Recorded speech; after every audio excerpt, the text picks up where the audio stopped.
Bonjour à tous et bienvenue sur la chaîne de Joel TV, on se retrouve pour une nouvelle vidéo unboxing. Aujourd'hui donc j'ai unboxé tout simplement le Corsair Canon 5 Platinum.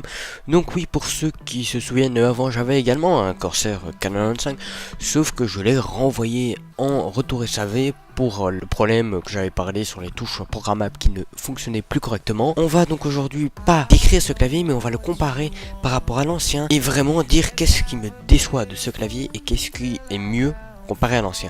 Donc directement je vais partir sur les touches programmables. J'ai la moitié des touches programmables que j'avais avant. Déjà avant j'avais quasiment pas assez de touches programmables, mais ça c'était suffisant avec les trois profils et le reste du clavier et tout ça. Donc là j'en ai que 6 et donc moi avant sur mon ancien clavier j'avais déjà 6 touches programmables sur un profil rien que pour mettre des sons différents, 6 touches pour avoir des scènes et encore 6 touches pour ouvrir des programmes et encore ça. Donc là j'ai la moitié des touches et ça ne me satisfait pas, enfin ça ne c'est pas suffisamment pour que je puisse pouvoir l'exploiter correctement. Alors oui, on a 3 profils. Déjà comme mon ancien j'ai mis mes 3 profils, un profil pour Premiere Pro, un profil pour Illustrator et un profil pour Photoshop. J'aimerais avoir la possibilité de pouvoir mettre encore au moins 2 profils pour pouvoir avoir un profil sur After Effects et un profil pour OBS. Alors là l'histoire des touches qui sont pas en suffisance serait compensée puisque je pourrais avoir sur le profil pour OBS 6 scènes et ok After Effects je pourrais remettre d'autres scènes et tout ça, mais rien que ça me permettrait de compenser le fait, même si j'ai pas la possibilité d'activer des sons tout ça, après je peux plus ou moins programmer comparé à d'autres touches sur le clavier. Si par exemple je peux mettre également avec des touches sur le pavé numérique pour activer des sons ou même ma souris. Et d'ailleurs un autre point qui sont pas de la faute de Logitech ou de la faute de Corsair, j'ai une souris la Logitech G600. Je sais que Corsair en fait une à peu près identique, la M, je sais plus trop quoi, enfin qui a aussi plein de touches programmables dessus. Ma souris a 3 programmes, rien que la souris compte déjà 16 touches, qui est déjà énorme, donc 16 touches sur le côté, avec 3 différents profils, et en plus la touche G qui permet de doubler tout ça. Donc clairement j'utilise pas la touche G parce que je trouve pas ça tout à fait intuitif, mais le fait d'avoir suffisamment de profils comme ça, moi me permet d'avoir plein de raccourcis, Escape, F5, F11, CTRL C, CTRL V, et même des touches pour par exemple activer le texte ou activer certaines fonctions dans Premiere Pro, Photoshop et toutes ces conneries là. Et j'aimerais, si j'avais la possibilité d'avoir un profil supplémentaire, ça me permettrait de pouvoir également avoir un profil sur After Effects où j'utilise encore d'autres touches, mais là j'ai pas spécialement la possibilité. Mais vraiment le point que j'aimerais, c'est que Corsair et Logitech mettre un système ou via un autre logiciel, si quelqu'un connaît un logiciel qui permet de faire ça, où quand j'appuie sur ma touche de profil sur mon clavier, je change les profils, mais j'aimerais que ça change aussi les profils sur ma souris. Comme ça, j'ai mes profils synchronisés et dès que j'appuie sur une des touches, ça me change des deux côtés mes profils. Et j'ai plus à aller sur mon clavier changer le profil, aller sur ma souris changer le profil. Ça prend un certain temps et pour travailler de manière beaucoup plus optimisée, je préférerais, parce que quand je travaille sur un montage ou quoi, j'utilise Premiere Pro, Photoshop, Illustrator, donc j'ai besoin de passer entre logiciels. Quand je fais Alt Tab, je change de profil. Je sais que je crois maintenant dans Corsair Engine, on peut mettre quand on est sur un certain logiciel qui met un certain profil. Ça par contre je l'ai pas fait. Mais il faut quand même, alors que je change aussi sur ma souris, donc bon, ça revient à peu près à la même chose. Un point positif, donc la bande de LED au bout du clavier, elle est un peu mieux. Je préférerais au niveau de l'inscription Corsair ce qu'il y avait sur l'ancien, parce que c'était voilà, ça fait en tout cas, ça faisait plus Platinum je trouve que l'ancien, alors que l'ancien n'avait pas le nom Platinum. Au niveau de la touche crantée, enfin pour le son, elle est très bien. Il faut par contre un peu de rodage, j'ai pu le remarquer, parce que au début il accrochait un peu, maintenant elle accroche beaucoup moins. Ça va faire à peu près plus d'un mois que je l'ai, c'est le clavier.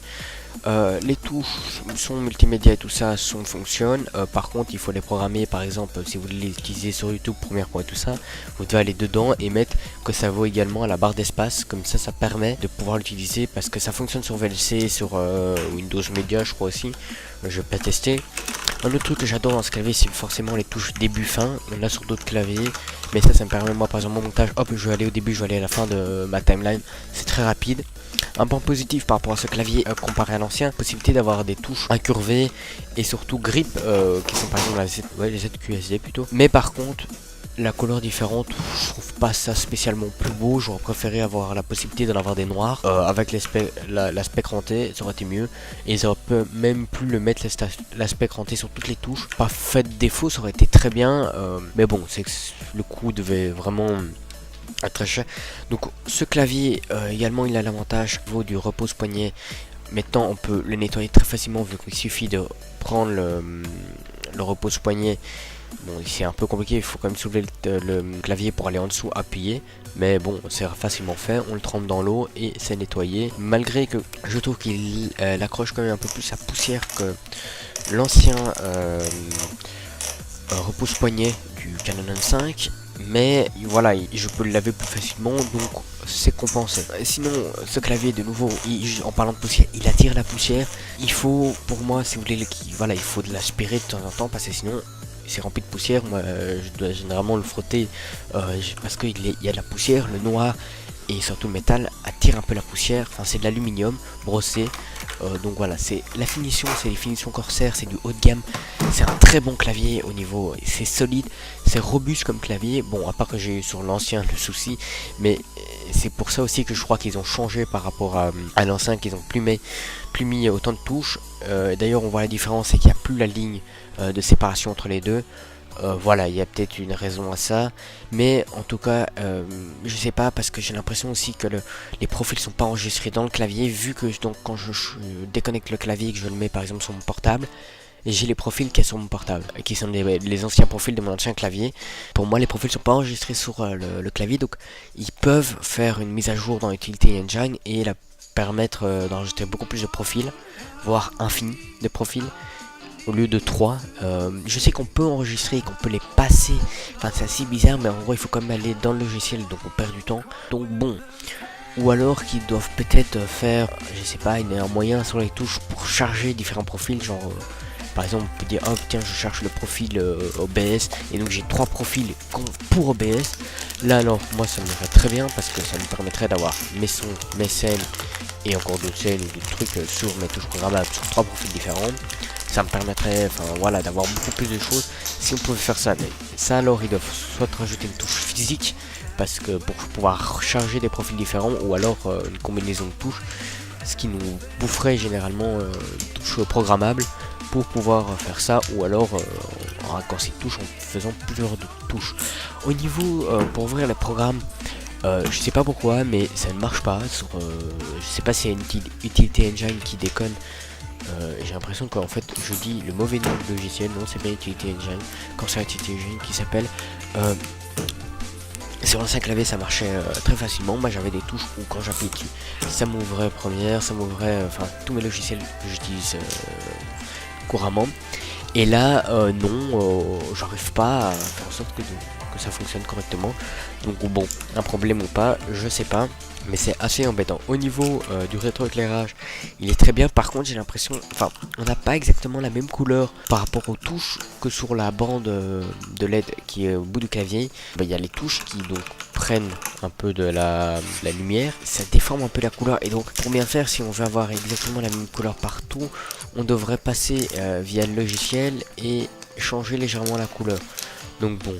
Également, je sais pas pourquoi, mais j'ai l'impression que j'ai 3 endroits sur la bande LED qui sont un peu plus sombres. Je sais pas si c'est les LED qui sont foutus, alors que bon, dans le logiciel toutes les LED sont activées, ou si c'est tout simplement comme ça de base, mais c'est pas très beau. Pour moi, j'aurais préféré avoir quand même une continuité beaucoup plus grande sur le clavier que ça, enfin que le fait qu'il y ait des endroits un peu plus sombres, c'est pas si beau que ça. On a toutes les touches classiques, voilà, qui sont très bien. C'est des claviers mécaniques, il fait forcément un peu de bruit comparé à un clavier à membrane, mais dans certains cas c'est mieux, et moi je conseille la plupart du temps des claviers mécaniques. Donc la plupart des touches multimédia, touches mute et tout ça, et les touches de profil sont des touches en membrane. Point négatif ou point positif, à voir en fonction de certaines personnes. Moi ça me dérange pas plus que ça, mais j'ai pas la même force d'appui sur ces touches là que sur mes autres touches, et ça me dérange. J'aurais préféré qu'ils trouvent des touches à membrane et qu'ils font des touches à membrane qui ont la même force circuit que sur mes touches mécaniques que l'inverse. Et c'est ça, moi je suis pas mécanique ou membrane au niveau des touches. Pour moi, si on arrive à faire des touches à membrane qui ont exactement les mêmes propriétés que les touches mécaniques, je prendrais plutôt un clavier à membrane vu que c'est plus silencieux.